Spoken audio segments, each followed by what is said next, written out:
Every homeowner has asked the question at some point in their sales rep, what maintenance goes into this? And with that thought in mind, we looked at data from more than 50,000 systems over the last 2 years to really give you, the viewer, a great idea of what are the realistic maintenance costs that go into solar.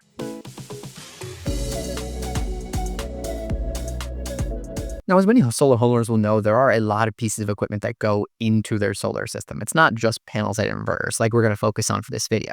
There's wiring, racking, communication kits, envoys, all that kind of stuff that could fail and require maintenance at some point. For the purposes of this video, we're going to focus on the panel and inverter costs because our data shows that that's largely what's going in. But when you're budgeting for any maintenance to go into your solar system, make sure you do consider it.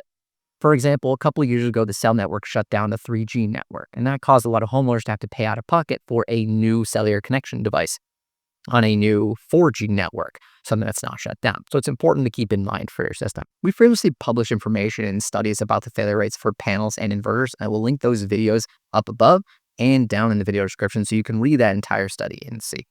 But it's important to note for the purposes of this that equipment doesn't fail all the time. In solar, there's something that's called a bathtub curve that's used to illustrate the failure rate of equipment over time. Failure rates are typically a lot higher in the early part of an equipment's life just because of manufacturing defects, lower during the middle lifetime period, and then higher towards the end from normal wear and tear. So we're going to look specifically for purposes of this video at the actual costs that go into maintaining that equipment when these failures do happen. Now, the first question you might be asking as a homeowner watching this is, wait, aren't I protected by manufacturer warranties? And the answer is yes and no. Manufacturer warranties are really designed to cover the defective equipment, but by and large do not cover any labor costs. There's a fair few rare cases where that does happen, but largely people aren't covering labor. So a manufacturer's involvement ends once the new equipment's out to you.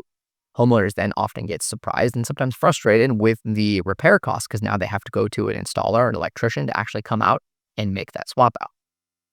So let's talk about panels.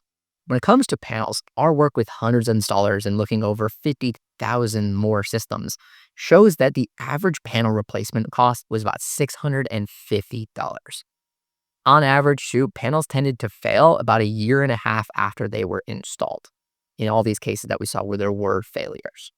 So because that can be a per instance, and in some cases there were diagnostics involved on site, homeowners who are budgeting for there to be a potential panel issue could expect to spend probably somewhere between $600 and $1,200 to resolve an issue in labor costs for their panels. Notably, between panels and inverters, though, panels did cost more typically because they are a little more labor intensive.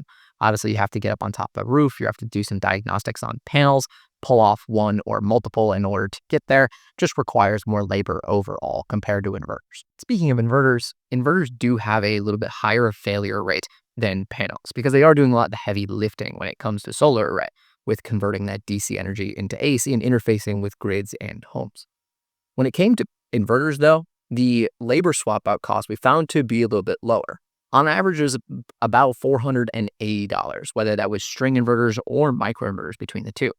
And on both sides, our data shows that the equipment actually on average failed about a year and a half as well. So it matches that of panels, but is about $200 cheaper typically to swap out that equipment. So like we do the advanced monitoring that exists with inverters so that you do know what there's problems. So you can do a lot more remote diagnostics and limit that to maybe one site visit. But in some cases, there does require multiple visits. So if you're budgeting out failure costs for an inverter, budget somewhere between $400 and $1,000 to replace a failed inverter. Solar maintenance can be a real headache. So what do you do if that comes up? Obviously, this is an important thing to talk about with your installer right on the front end to see if they have any programs for it, or if you're working with a Solar Insure Certified Provider, you can have one of our SI30 warranties with your new solar installation. That covers you against a bunch of the repair labor costs from our warranty and also double covers you on the equipment as well, giving you that true peace of mind. But if you're a homeowner watching this who already has solar and you need maintenance on your system or you want that ongoing peace of mind, but you don't have a reliable maintenance provider, or maybe your original solar installer went out of business, that's a place where we created a great option called Solar Detect. Solar Detect is built specifically for homeowners whose installers have gone out of business and lets you have an expert team in your corner, make sure your system is up and running.